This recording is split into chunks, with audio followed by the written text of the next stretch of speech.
San Agustin. She is the communications director for Adaloop. Good morning, Krystal. Merry Christmas.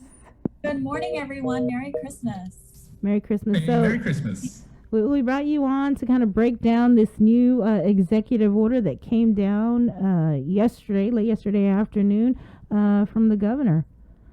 So effective what? Top of the hour?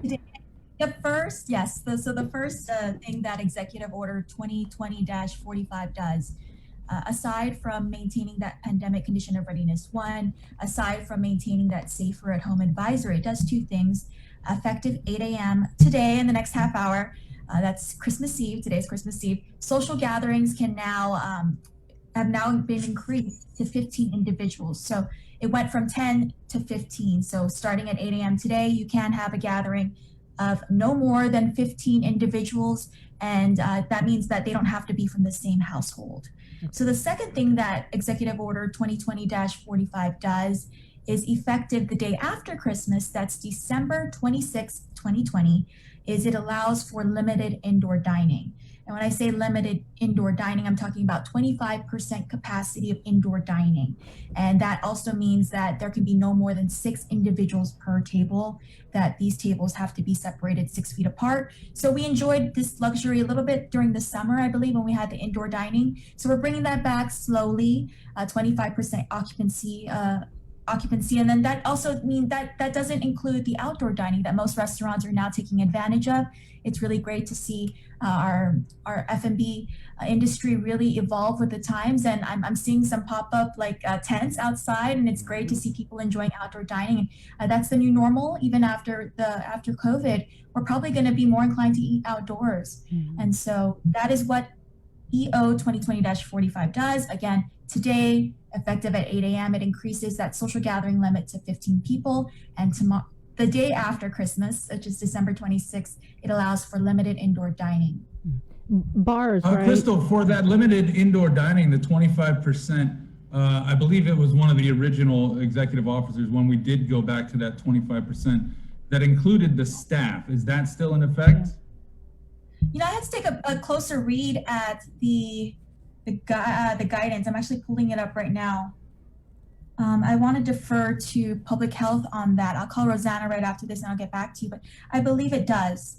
I believe it does. The first time around. Okay, because people are wondering, is that, my staff doesn't count, and then 25% of our customer capacity, just to be clear, because, some smaller businesses, 25%, right. That's, a lot of their staff. Right.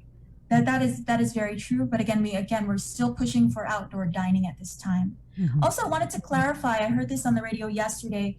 People were asking about, square footage. If I have a bigger house, can I have more people? No, the social gathering limit remains at 15. And so because you have a big house does not mean you can have more people. So again, 15. So I can't do outdoor dining at my house and then have an inside dining of 25%? Is that what you're saying? No, not 15. At home. Not at home. Oh. And I want to make sure that we emphasize that, the mitigation measures must remain in place. If you're going to go eat out, you should be signing in at the door. You should be sanitizing and taking your temperature. Again, any mitigation measures we can enforce, we will. That's 6 feet between tables.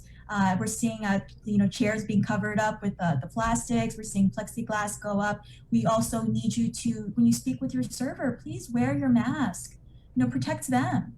And so we ask that when you're not eating, you're wearing your mask, and you're being considerate of the people next to you, most especially your server, who's also just trying to make a living. So 25%, I know this is a bit conservative. We want to take it slow and steady, as we are seeing that the rest of the world is shutting down again, and we're slowly opening up. And so we're cautious as we proceed, especially as we continue to monitor what's happening across the nation. And that if we were to spike again, knock on wood, that we would be it would be more difficult to get those resources that we had so readily available, that first and second wave. Mm-hmm. What about bars? They're not included in this executive order? As of today, no. Bars are still not included. I did see some comments online trying to interpret food and dining. Food and eating and drinking. Food and drinking as a bar. And I'm like, no, that's the same definition we've been using all this time. Again, food, that definition is only to describe restaurants or gastropubs, restaurants that serve alcohol. So bars at this time, no, are not allowed to open. We want to revisit all of the businesses and services that haven't been able to open up after the holiday season. Let's monitor closely what happens. I would hate to go into a strong vaccination program and then we'd be dealing with a spike in cases as well. So our CAR score, our COVID area risk score, maintains steady, is steady still at 1.5. That's great news. We have over 1,000, almost 2,000 people vaccinated. So we're well on our way towards normalcy or some sense of normalcy, but again, we have to keep a conservative approach when it comes to reopening. Mm-hmm. All right, Krystal, anything else? Any press conferences or anything on the horizon? I don't suspect anything unless things drastically change very suddenly, and we know that's very possible. So I won't rule that out just now. But I just want to wish everyone a Merry Christmas and a Happy Holidays. Please be safe. Just because you can gather now up to 15 people doesn't mean you have to. I also recommend that people in their family, they police one another. Hey, you're not wearing your mask, or hey, you didn't sanitize, or hey, let's space out a little bit. So let's be considerate of one another, especially we want to show love this Christmas, but you don't want to give COVID. So as I said before, share love, not COVID. Please be safe. We can't emphasize that enough. We'll know in 2 weeks if you didn't follow the guidance, because we'll see a spike, and that's exactly what we don't want. So please be safe. Again, today, at 8 o'clock, you can have social gatherings of up to 15 people, no more than 15 people. And the day after Christmas, indoor dining is also allowed, no more than 25% occupancy load of that indoor establishment. I had one follow-up question. Thanks, Joseph, for reminding me. I wanted to ask you about this. There's several, not several, but the hotels that are being used as quarantine facilities. Some of them also have restaurants. Are they also allowed to open? I haven't been asked this question yet. Actually, I wonder that too, because Dusit is one of our facilities, and I'm not tracking that Aqua or Alfredo's was open, or Soy. So I'd have to get back to you on that. I'm tracking no at this time, but Mr. Elmore might correct me. So let me get back to you. I'll call right after this. Yeah, I thought that was how that was going to be done. By the way, are you part of the vaccination? I see you have a button on.